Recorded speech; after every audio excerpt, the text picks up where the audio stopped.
विषय आहे. आजच्या विषयाचे नाव लिहून घ्या. येशूचा जन्म का झाला, हा आपला आजचा विषय आहे.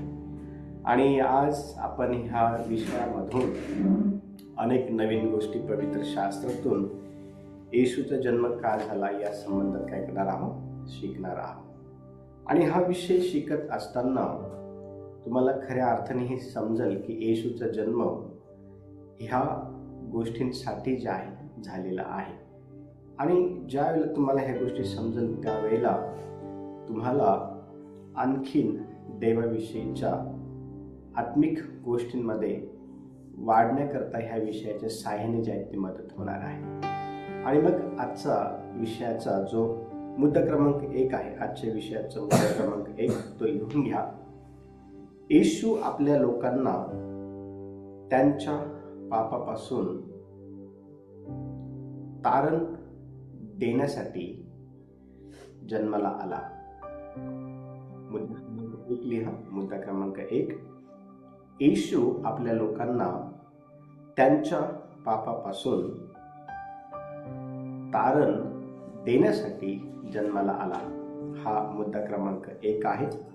आणि ज्या वेळेला आपण पवित्र शास्त्र वाचतो तर पवित्र शास्त्रामध्ये आपल्याला येशू ख्रिस्ताच्या जन्माविषयीच्या अनेक ज्या काही गोष्टी आहे शुभवर्तमानांमध्ये पाहायला भेटतात.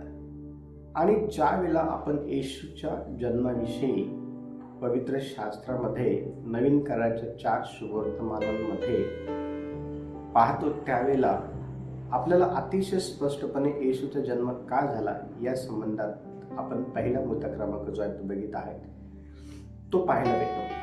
आणि बघा, ज्यावेळेला आपण मत्तेचं पुस्तक पहिला अध्याय आणि वचन 21 आपण काढतो. मत्तेचं पुस्तक पहिला अध्याय आणि वचन 21 ज्यावेळेला आपण वाचतो तर त्या ठिकाणी येशूचा जन्म का झाला या संबंधात काही महत्वाची गोष्ट मत्ते हा आपल्याला त्या वचनातून सांगताना जे आहे ते दिसून येतं. कोणीतरी वाचण्यासाठी मला मदत करा. मत्तेचं पुस्तक पहिला अध्याय आणि वचन 21.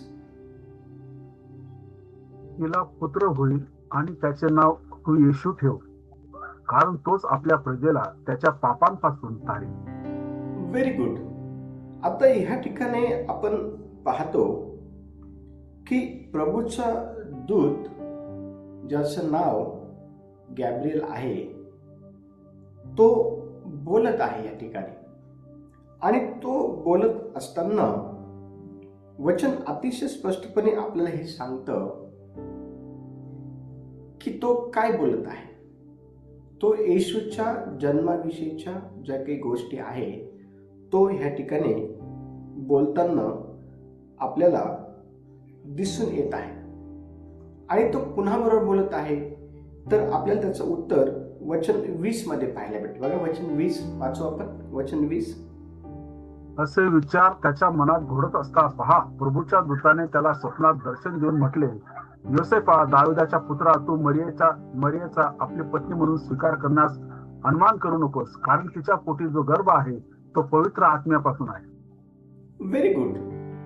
आता स्वर्गदूत जो आहे ह्या ठिकाणी योसेफा बरोबर काय करत आहे, बोलत आहे. आणि योसेफाला स्वर्गदूत ह्या ठिकाणी हे सांगत आहे की येशूचा जो जन्म होणार आहे तो का होणार आहे. येशूचा जो जन्म होणार आहे तो होण्याच्या मागची कारण काय आहे हे ह्या ठिकाणी स्वर्गदूत ज्याचं नाव गॅब्रिएल आहे तो योसेफाला सांगताना आपल्याला दिसून येत आहे.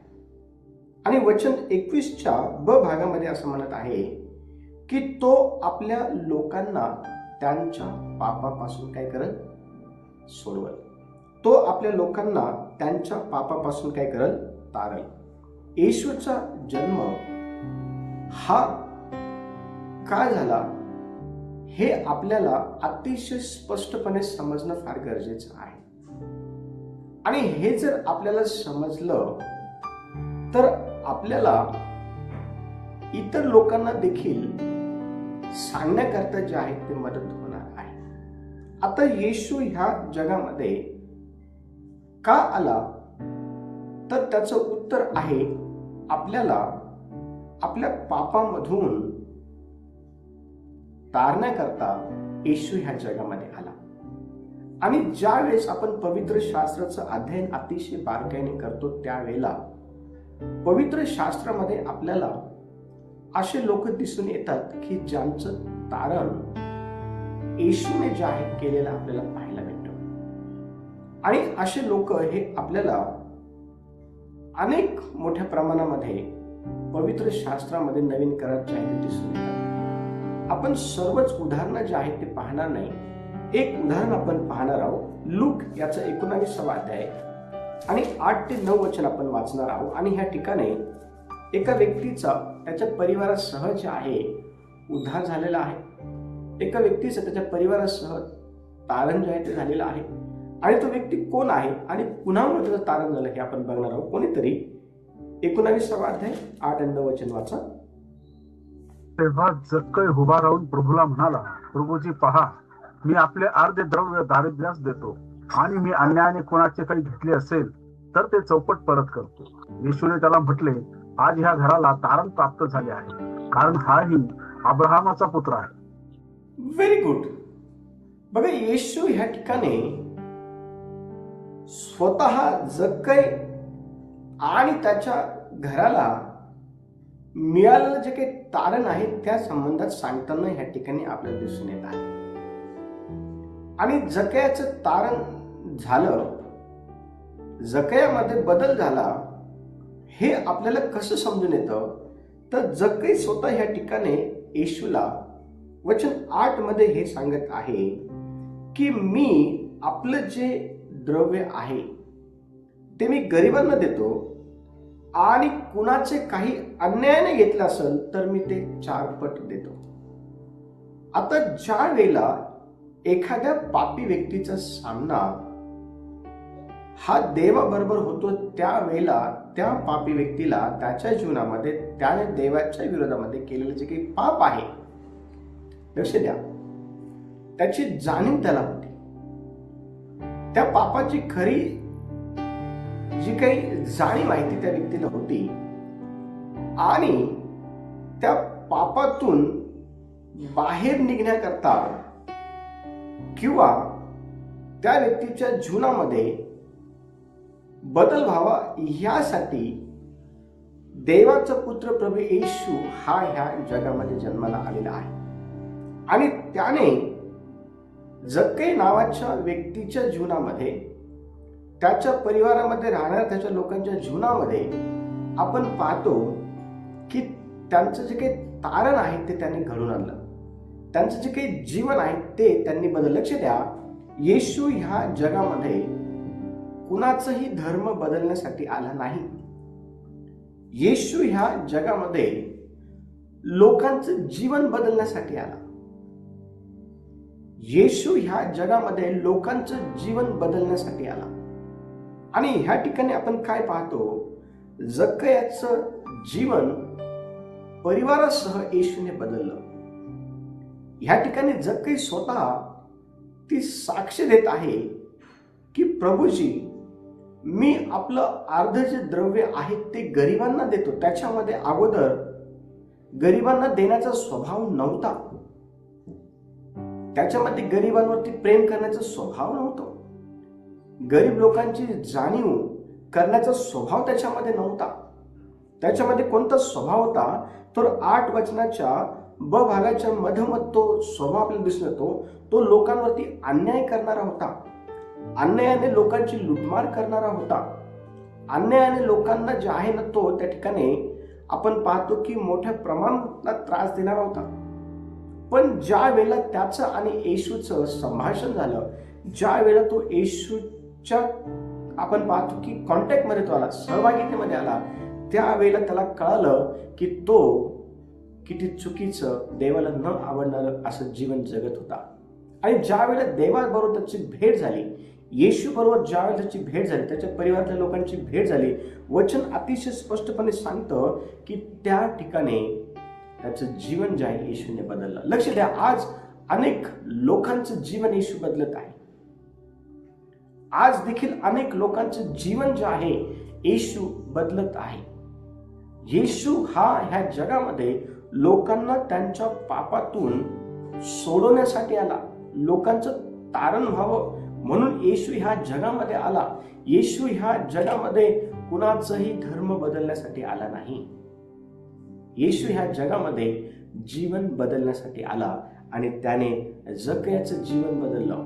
जक्कय हा वाईट होता, जक्कय हा लुटमार करणार होता, जक्कय हा देवाला न आवडणाऱ्या वाईट गोष्टी करणार होता. जक्कय जो आहे ना हा पापी होता. जक्कयाच्या घरी ज्या वेळेला येशू चालला होता त्यावेळेला येशूला त्या ठिकाणी लोक अतिशय स्पष्टपणे म्हणू लागले, शिष्यांना म्हणू लागले की तुमचा जो गुरु आहे हा पापी लोकांमध्ये बसतो, पापी लोकांमध्ये उठतो, पापी लोकांसोबत राहतो. लक्ष द्या, आपण पाहतो की जक्कय जो आहे ना, जक्कयची साक्ष ज्या समाजामध्ये तो राहत होता त्या समाजात चांगली नव्हती. पण येशू बरोबर जेव्हा त्याची आपण पाहतो की भेट झाली तेव्हा त्याचं जीवन बदललं. फक्त जीवन बदललं नाही, समाजामध्ये त्याची असलेली जी काही साक्ष आहे ती देखील बदलली.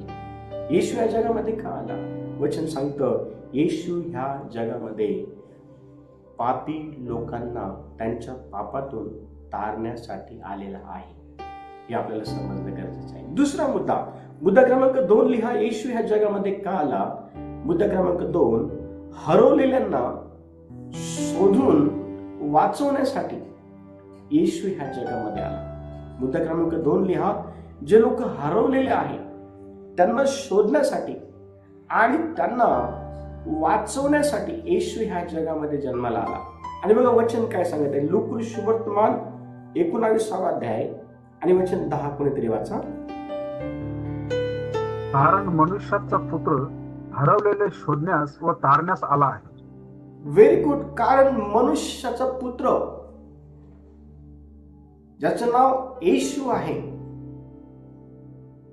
तो ह्या जगामध्ये का आला? तो ह्या जगामध्ये येण्याचा मागचा जो काही उद्देश आहे ह्या वचनामध्ये आपल्याला पाहायला भेटतो आणि त्याचा उद्देश क्लिअर आहे. जे हरवलेले आहेत, जे देवापासून लांब गेलेले आहेत. आपण ज्या वेळेला उत्पत्तीचं पुस्तक वाचतो वचन सांगतं की आदम आणि हवेने देवाला न आवडणाऱ्या गोष्टी केल्या आणि त्या गोष्टी केल्या असल्या कारणामुळं देवाबरोबर त्यांची असलेली जी काही सहभागिता आहे, देवाबरोबर त्यांचं असलेलं जे काही नातं आहे त्या नात्यामध्ये आपण पाहतो की दुरावा आला. दुरावा येणं म्हणजे काय? देवापासून लांब जाणं, देवापासून हरवणं. आणि माणूस हा देवापासून कोणत्या गोष्टी केल्यामुळे हरवले गेलेला आहे? तर वचन सांगतं की पाप केल्याच्या द्वारे. जो रस्ता माणसाला सरळ दिसतो त्याच्या शेवटी मरण आहे हे माणसाला कळत नाही, तरी माणूस त्या रस्त्याने चालत असतो. आणि ह्याच रस्त्यावरती परमेश्वर देवाचा पुत्र प्रभू येशू वाचवण्यासाठी, शोधण्यासाठी आलेला आपल्याला पाहायला भेटतो. आज ह्या जगामध्ये अनेकांना येशूची गरज आहे, कारण अनेक जण हरवलेली आहेत. आणि पवित्र शास्त्र ज्यावेळेस आपण वाचतो तर वचन अतिशय स्पष्टपणे लूक याचा 15 अध्याय आणि 4 ते 7 वचन आपण वाचतो ना, तर पहा, कुणाचाही नाश व्हावा अशी देवाची इच्छा नाहीये. देवाची इच्छा ही आहे की सर्वांचं तारण व्हावं. बघा वचन काय सांगत आहे, तुमच्यामध्ये असा कोण मनुष्य आहे की त्याच्याजवळ 100 मेंढरे असतात, त्यातून एक हरवले तर 99 रानात सोडून देऊन ते हरवलेले सापडेपर्यंत तो त्यांचा शोध करत नाही. ते सापडल्यावर तो ते आनंदाने खांद्यावर घेतो आणि घरी येऊन मित्रांना व शेजाऱ्यांना एकत्र बोलावून त्यांना म्हणतो, माझे हरवलेले मेंढरू सापडले आहे, म्हणून माझ्या बरोबर आनंद करा. त्याप्रमाणे ज्यांना पश्चातापाची गरज नाही अशा 99 नीतिमानांबद्दल होणाऱ्या आनंदापेक्षा पश्चाताप करणाऱ्या एका पापी माणसाबद्दल स्वर्गात अधिक आनंद होईल, हे मी तुम्हाला सांगतो. Very good. बघा, देव हा हरवलेल्या लोकांकडे दुर्लक्ष करत नाही. देव हा हरवलेल्या लोकांकडे दुर्लक्ष करत नाही. वचन सांगते की कोणा एका गृहस्थाकडे 100 मेंढरं होती आणि वचन हे देखील सांगतं की त्यातलं एक हरवलं. वचन अतिशय स्पष्टपणे आपल्याला हे सांगतं की त्यातलं एक जे मेंढरू आहे ना ते हरवलं, आणि ते हरवलं म्हणून त्याला हरवलेल्या अवस्थेमध्येच त्या ठिकाणी सोडून पुढे गेलेलं आपल्याला पाहायला भेटत नाही. वचन सांगते की तो 99 सोडून ते हरवलेले शोधण्यासाठी गेला, आणि ते 99 मेंढरू होते ना त्यांना सोडलं, आणि जे एक 100 होतं जे हरवलं होतं ते 100 मेंढरू आपण स्वतः. ते 100 मेंढरू जे आहे ना ते दुसरं तिसरं कोणी नसून ते आपण स्वतः आहे. आणि आपल्यासाठी येशू ह्या जगामध्ये शोधण्याकरता आलेला आपल्याला पाहायला भेटतो. आपल्याला वाचवण्यासाठी आपण या जगामध्ये हरवलेलो होतो. आपण आपल्या स्वतःच्या इच्छेमध्ये हरवलेलो होतो. आपण आपल्या स्वतःच्या ज्या गोष्टी देवाला आवडत नाही त्या करण्यामध्ये आपण हरवलेलो होतो. देवाचं वचन अतिशय स्पष्टपणे आपल्याला ठिकाणी हे सांगतं की तो आपल्याला 99 सोडून दिलं त्याने. ते 100 जे होतं ना एक, म्हणजे आपण ते आपल्याला शोधण्यासाठी येशू ह्या जगामध्ये आला. देव हरवलेल्या लोकांकडे दुर्लक्ष करत नाही, तो स्वतः त्यांना शोधण्यासाठी येतो. आणि येशूचा जन्माचा उद्देश ह्या जगामध्ये हाच होता की तो त्या हरवलेल्यांना शोधण्यासाठी आला. हाच उद्देश होता येशूचा. आणि म्हणून आपल्याला हे समजणं फार गरजेचं. आपण पवित्र शास्त्र वाचतो. पवित्र शास्त्र वाचल्यानंतर आपल्याला येशूचा जन्म हा का झाला हे समजणं गरजेचं आहे. कारण अनेक लोकांना ह्या गोष्टी समजत नाही, आणि त्यांना ह्या समजून सांगण्याकरता आपल्याला पहिले समजणं गरजेचं आहे. मग पहिली गोष्ट आपण काय पाहिली की येशूचा जन्म काय झालं, का झालेला आहे, तर तो लोकांना पापापासून सोडवण्याकरता ह्या जगात जन्माला आले. दुसरी गोष्ट, येशूचा जन्म हा का झाला, तर तो हरवलेल्यांना वाचवण्यासाठी, हरवलेल्यांना शोधण्यासाठी, हरवलेल्यांना वाचवण्यासाठी येशू ह्या जगामध्ये जन्माला जो आहे तो आलेला आहे. तिसरा मुद्दा क्रमांक 3 लिहा. देवाचं प्रेम जगाला दाखवण्यासाठी येशू ह्या जगामध्ये जन्माला आला. मुद्दा क्रमांक 3 लिहा. देवाचं प्रेम ह्या जगाला दाखवण्यासाठी येशू ह्या जगामध्ये जन्माला आला. हे जग जे आहे ना हे देवाच्या प्रेमाविरहित जीवन जगत होतं. ह्या जगामध्ये लोकांना देव काय आहे, देव हा किती प्रेमळ आहे हे माहिती नव्हतं. आणि देवाच्या प्रेमाची ओळख लोकांना करून देण्यासाठी येशूने ह्या जगामध्ये मानव देहात जन्म घेतलेला आहे. हे आपल्याला समजणं फार गरजेचं आहे. उद्देश काय होता जन्म घेण्याच्या मागचा? जगाच्या लोकांना देवाच्या प्रेमाची ओळख करून देणं. आणि बघा कशा प्रकारे त्याने देवाच्या प्रेमाची ओळख जगाच्या लोकांना करून दिली. योहानाचं पुस्तक 3 अध्याय आणि वचन 16 कोणीतरी वाचा. देवाने जगावर एवढी प्रीती केली की त्याने आपला एकुलता एक पुत्र दिला, अशासाठी की जो कोणी त्याच्यावर विश्वास ठेवतो त्याचा नाश होऊ नये तर त्याला सार्वकालिक जीवन प्राप्त व्हावे. Very good. देवाने जगावरती प्रीती केली. सुरुवात बघा वचनाची काय आहे की देवाने जगावरती प्रीती केली. देवाला जगाला हे दाखवून द्यायचं होतं की तो प्रेमळ आहे. देवाला जगाला हे सांगायचं होतं, हे दाखवायचं होतं की तो प्रेमळ आहे. आणि त्याने ते कसं दाखवलं माहितीये का? त्याच्या एकुलत्या एका पुत्राला ह्या जगाला देऊन त्याने ते दाखवलं. आणि वचन ज्यावेळेला आपण वाचतो तर वचन अतिशय स्पष्टपणे आपल्याला हे सांगतं की जगामध्ये राहणाऱ्या एकाही व्यक्तीचा नाश होऊ नये म्हणून देवाने त्याच्या एकुलत्या एका पुत्राला ह्या जगाला देऊन टाकलं. ह्या जगाला देऊन त्याने हे दाखवलं की मी तुमच्यावरती प्रीती करतो. आणि बघा, ज्या वेळेला आपण लूक 23वा अध्याय आणि वचन 34 वाचतो तर त्या ठिकाणी आपल्याला देवाचं खरं जे प्रेम आहे ते दिसून येतं. बघा, देव किती प्रेम जगावरती करतो. कोणीतरी वाचायची मदत करा. 23 वचन. तेव्हा येशू म्हणाला, हे बापा, त्यांना क्षमा कर, कारण ते काय करतात हे त्यांना समजत नाही. नंतर त्याची वस्त्रे आपसात वाटून घेण्यासाठी त्यांनी चिठ्ठ्या टाकल्या. Very good. किती स्पष्टपणे ह्या ठिकाणी येशू हा आपल्या बापाजवळ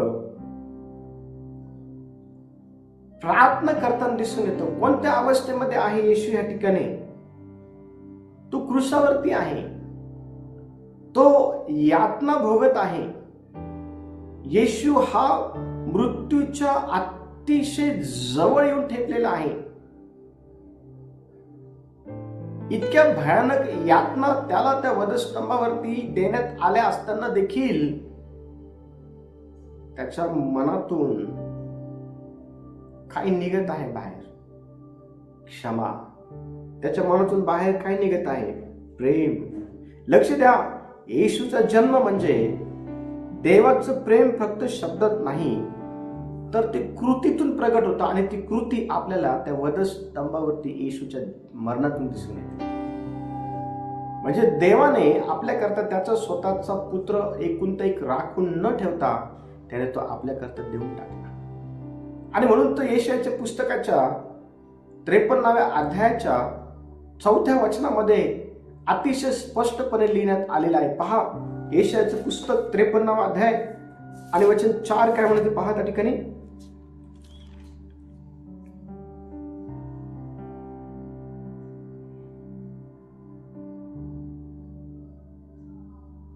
चार आणि 5 वचन.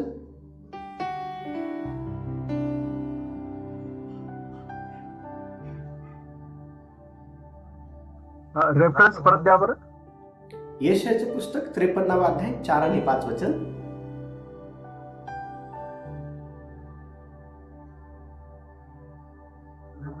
खरोखर आमचे व्याधी त्याने आपल्यावर घेतले, आमचे क्लेश त्याने वाहिले, तरी त्याला ताडण केलेले, देवाने त्याच्यावर प्रहार केलेले व त्याला पिडलेले असे आम्ही त्याला रोखले.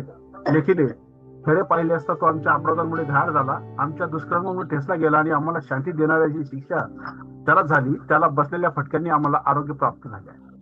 Very good, thank you so much. बघा, ह्या ठिकाणी आपण काय पाहत आहोत?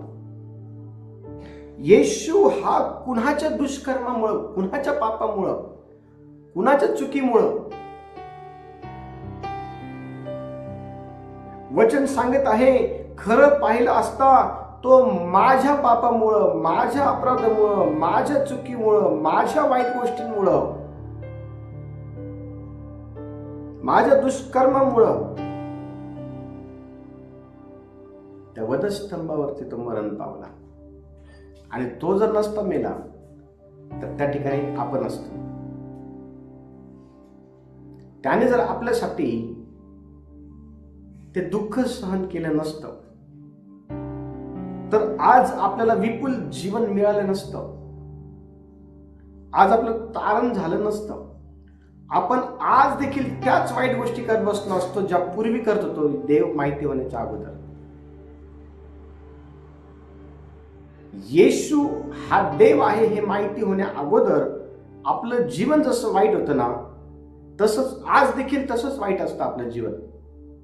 पण देवाला धन्यवाद की आपल्याला देव कळाला आणि म्हणून आपल्या जीवनामध्ये बदल झाला, आपल्या स्वभावामध्ये बदल झाला. येशू हा कुणाचाही धर्म बदलत नाही, तो जीवन बदलतो. लक्ष द्या, आपलं जीवन बदललं. आपण जेव्हा देवामध्ये आलो ना, त्याच्या अगोदरचं जीवन आपलं कसं होतं बघा, आणि देवामध्ये आल्यानंतरचं आपलं जीवन कसं आहे बघा. तुम्हाला अनेक बदल दिसून येईल, अनेक फरक तुम्हाला दिसून येईल. आणि ह्या ठिकाणी आपण पाहतो की हाच बदल देवाला माणसांमध्ये आणण्याकरता त्याच्या एकुलत्या एका पुत्राला ह्या जगाच्या लोकांकरता द्यावं लागेल. देणं सोपं नाही. देणं सोपं नाही. एकुलत्या एका पुत्राला त्या ठिकाणी वधस्तंभाच्या मरणाकरता देवाने काय केलं माहिती का? जगाला देऊन टाकले. बघा, एकुलता एक पुत्र त्या वधस्तंभावरती त्या यातना भोगत असताना तो म्हणत आहे, हे पित्या, यांना क्षमा कर. त्याची प्रार्थना काय आहे पहा. विचार करा, आपल्याला साधा एक छोटासा काटा जरी टोचला, आपल्याला थोडासा घसरा जरी लागला, आपल्याला थोडस चटका जरी बसला, तर आपल्याला फार यातना होते. पण ह्या ठिकाणी वचन अतिशय स्पष्टपणे आपल्याला काय सांगत आहे? त्याचे हाल झाले. हो, त्याचे हाल झाले. बघा, कोणतरी वाचत ते वचन वाच, वचन 7.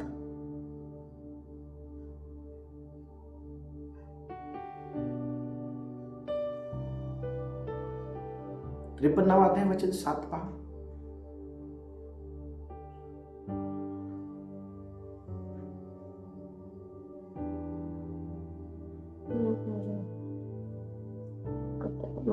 त्याचे हाल केले तरी ते त्याने सोसले.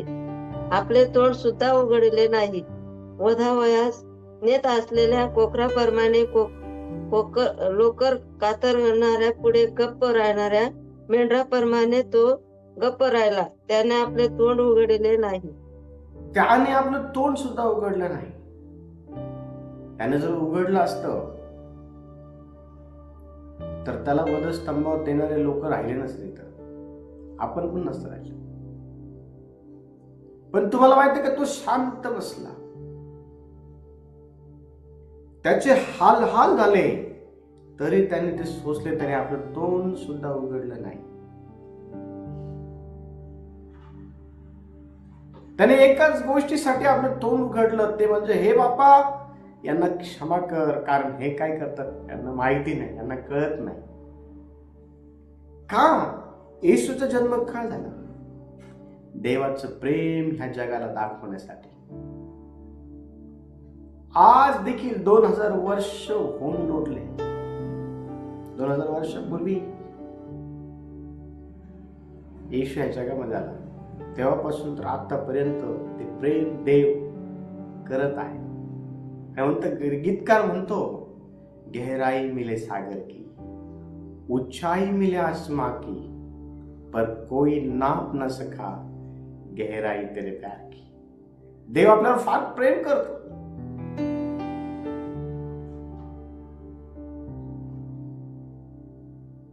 देव आपल्याला फार प्रेम करतो.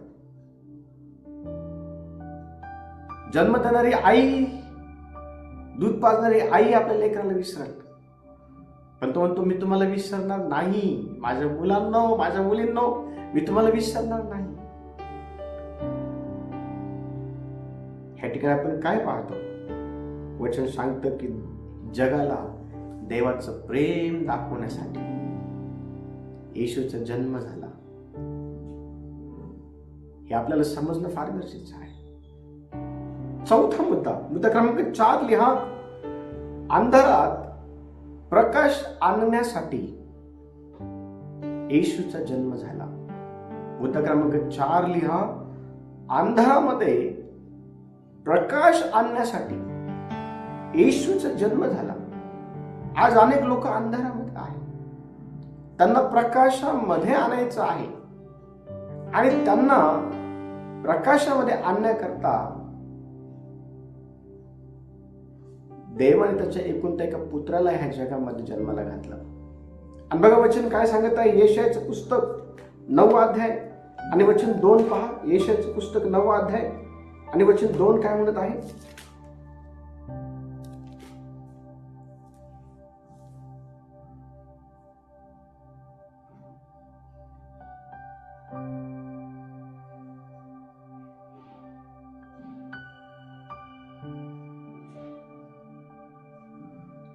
यशायाचं पुस्तक 9 अध्याय आणि वचन 2.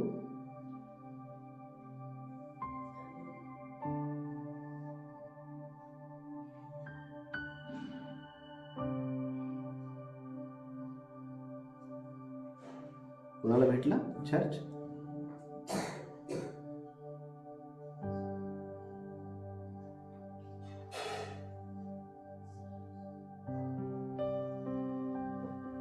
अंधकारात चालणाऱ्या लोकांनी मोठा प्रकाश पाहिला आहे. मृत्यू इच्छेच्या परदेशात बसणाऱ्यावर प्रकाश पडला आहे. Yes, very good. अंधारामध्ये चालणाऱ्या लोकांनी मोठा प्रकाश पाहिला आहे आणि मृत्यू छायेच्या प्रदेशात बसणाऱ्यांवर प्रकाश पडला आहे. मृत्यू छायेचा प्रदेश हा कोणता आहे माहिती का? हे जग आहे. वचन काय सांगतं? उत्पत्तीचं पुस्तक आपण काढूया. उत्पत्तीचं पुस्तक आपण काढूया आणि वचन पहिला अध्याय 1 वचन वाचा. पहिला अध्याय 1 वचन वाचा. प्रारंभी देवाने आकाश व पृथ्वी ही उत्पन्न केली वचन 2. आणि पृथ्वी आकाशविरहित व शून्य होती. जलनिधीच्या पृष्ठभागावर अंधकार होता आणि देवाचा आत्मा जलावर तळपळत राहिला होता. जलनिधीच्या पृष्ठभागावरती काय होता? अंधार. जलनिधीच्या पृष्ठभागावरती अंधार होता आणि ह्या अंधारामध्ये प्रकाश आला म्हणजे येशू आला. येशू काय म्हणतो? मी जगाचा प्रकाश आहे. ह्या पृथ्वीमध्ये अंधार होता आणि ह्या अंधारामध्ये येशूने जन्म घेतला. जर येशूने जन्म घेतला नसता तर आपण अजूनही अंधारामध्येच असतो. जर येशू हा देव आहे हे आपल्याला कळलं नसतं तर आपलं जीवन अजूनही अंधारामध्येच असतं. आपण त्याच वाईट गोष्टी करत बसलो असतो ज्या देव आपल्याला समजण्या अगोदर आपण करत होतो. पण आता आपण त्या गोष्टी करत नाही का? कारण आपल्याला देव कळाला आहे. आता आपण चांगल्या गोष्टी करतो, म्हणजे आपण प्रकाशाच्या गोष्टी करतो, देवाच्या गोष्टी करतो. पवित्र शास्त्र आपल्याला अतिशय स्पष्टपणे सांगतं की येशू ह्या जगामध्ये असताना त्याने लोकांना अंधारातून प्रकाशामध्ये आणले. येशूने लोकांना अंधारातून प्रकाशामध्ये जे आहे ते आणले. आणि येशूला लोकांना अंधारातून प्रकाशामध्ये का आणता आलं? कारण त्याच्या ठाई अंधार नव्हता, तो स्वतः प्रकाश होता. त्याच्या ठाई अंधार नव्हता, तो प्रकाश होता. म्हणजे तो पवित्र होता, म्हणजे तो शुद्ध होता. आदम आणि हवेने पाप केला असल्या कारणामुळं आपल्यामध्ये ते पापाचं बीज आहे. पहिल्या आदामाने पाप केलं, दुसरा आदाम प्रभू येशू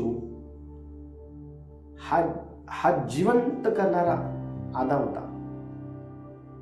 पहिल्या आदामाद्वारे मरण आलं माणसामध्ये, पण दुसऱ्या आदामाद्वारे माणसामध्ये जीवन आलं. आणि तो दुसरा आदाम जर कोण आहे तर तो येशू आहे, जो ह्या जगामध्ये प्रकाश देण्यासाठी आला अंधारात बसलेल्या लोकांना. आणि आपण अंधारामध्ये होतो. वचन स्पष्टपणे सांगतं उत्पत्तीचं पुस्तक पहिला अध्याय आणि वचन 2चा ब भाग की जलनिधीच्या पृष्ठभागावरती अंधार होता आणि हा अंधार दूर झाला येशूच्या जन्मामुळे. आणि म्हणून येशूचा जन्म का झाला हे आपल्याला समजणं गरजेचं आहे. आणि हे आपल्याला नुसतं समजून घेणं गरजेचं नाही, तर हे आपल्याला दुसऱ्यांना देखील सांगायचं आहे येशूचा जन्म का झाला. कारण लोकांना माहिती नाही येशूचा जन्म का झाला. लोकांना असं वाटतं की हे लोक धर्म परिवर्तन करतात की काय. तसं नाहीये. लक्ष द्या, येशू बद्दल लोकांनी पवित्र शास्त्रामध्ये देखील चुकीची अफवा पसरवली आणि आज देखील चुकीच्या अफवा लोक पसरवतात आणि देवाच्या लोकांना त्रास देतात. हे धर्म परिवर्तन करतात म्हणून नाही. येशू जीवन बदलतो. येशू कोणाचं धर्म बदलण्यासाठी आला नाही. येशू जीवन बदलण्यासाठी आला. ज्या वेळेला येशू मरणातून जिवंत झाला, वचन सांगतं त्या ठिकाणी पहारेकऱ्यांनी ते बघितलं आणि त्यांनी जाऊन मुख्य याजकांना सांगितलं की येशू हा मरणातून जिवंत झालेला आहे. आणि मुख्य याजकांना भीती वाटली ही गोष्ट जर लोकांना कळाली तर मग काही खरं नाही. जे पहारेकरी होते ना त्यांनी भरपूर पैसे देऊन त्यांचे तोंड गप्प केले आणि त्यांना सांगितलं की असं सांगा की त्याचे शिष्य आले आणि त्याला चोरून नेलं. आणि आजपर्यंत ती गोष्ट अशीच्या अशीच सुरू आहे. ज्या वेळेला आपण रिकामी कबर योहानाचं पुस्तक आपण वाचतो, योहानाच्या पुस्तकावर जेव्हा आपण येतो ना तर त्या ठिकाणी अतिशय स्पष्टपणे आपल्याला ह्या गोष्टी ज्या आहे पाहायला भेटतात की कशा प्रकारे त्या ठिकाणी चुकीच्या गोष्टी ज्या आहे, चुकीच्या गोष्टी येशूच्या मरणासंदर्भात ज्या आहे ना पसरवण्यात आल्या. चुकीच्या गोष्टी येशूच्या मरणासंदर्भात ज्या आहे त्या पसरवण्यात आल्या. आणि आज देखील अशाच प्रकारे चुकीच्या गोष्टी पसरवण्यात ज्या आहे लोक यशस्वी ठरलेले आहेत. लक्षात द्या, येशू जीवन बदलण्यासाठी आला, येशू तारण देण्यासाठी आला, येशू प्रकाशात आणण्यासाठी आला अंधारातल्या लोकांना. येशू ह्या जगाच्या लोकांना देवाचं प्रेम दाखवण्यासाठी आला. आपल्याला देवाचं प्रेम कळालेलं आहे. हेच लोकांना कळावं म्हणून आपल्याला येशू का जन्माला आला हे समजणं फार गरजेचं आहे. आज अनेक ठिकाणी येशूच्या जन्म उत्सवासंदर्भात अनेक ठिकाणी लोक जे आहे ना ख्रिसमस साजरा करतात. पण ख्रिसमस साजरा करणाऱ्या लोकांना विचार, येशूचा जन्म का झाला? सांगता येणार नाही. येशूचा जन्म का झाला विचारा त्यांना, सांगता येणार नाही. ख्रिसमसचा खरा अर्थ काय सांगता येणार नाही. चर्च आपल्याला हे समजणं फार गरजेचं आहे. अनेक ठिकाणी अशा प्रकारे शिकवल्या जात नाही. पण आपल्याला ह्या गोष्टी यासाठी शिकवल्या जात आहे की आपल्याला खरं देवाचं जे जिवंत वचन आहे ना त्याच्यावरती आपला पाया असावा. हा आपलं फाउंडेशन आहे, आपला पाया आहे. आपलं जीवन याच्यावरती आधारित, याच्यावरती आपण उभा आहे. आपण जगाच्या नियमावरती उभं नाही, जगाच्या राहटीप्रमाणे आपण चालत नाही, जगाप्रमाणे आपण ख्रिस्त जन्मोत्सव साजरा करत नाही. लक्ष द्या, आपण वचनाच्या आधारावरती ख्रिस्त जन्मोत्सव साजरा करत असतो. आणि का झाला येशूचा जन्म जर तुम्हाला कोणी विचारलं तर तुम्हाला ह्या सर्व गोष्टी सांगता आल्या पाहिजे. अशा बऱ्याच गोष्टी आहेत येशूचा जन्म का झाला संदर्भात सांगण्याकरता, वेळेच्या अभावी सर्व काही सांगता येत नाही. पण लक्ष द्या, पहिली गोष्ट आपण शिकलो येशू जन्म का झाला तर माणसांना तारण देण्यासाठी येशू जन्माला आला. येशू जन्म का झाला तर हरवलेल्यांना शोधण्यासाठी येशूचा जन्म झाला. येशूचा जन्म का झाला तर ह्या जगाच्या लोकांना देवाचं प्रेम दाखवण्यासाठी येशूचा जन्म झाला. चौथी गोष्ट, येशू जन्म का झाला तर अंधारामध्ये बसलेल्या लोकांना प्रकाशात आणण्यासाठी येशूचा जन्म झाला. हे आपल्याला समजणं फार गरजेचं आहे. दैवबाप या वचनाच्या द्वारे सर्वांना आशीर्वादित करू. यावेळेला आपण आपले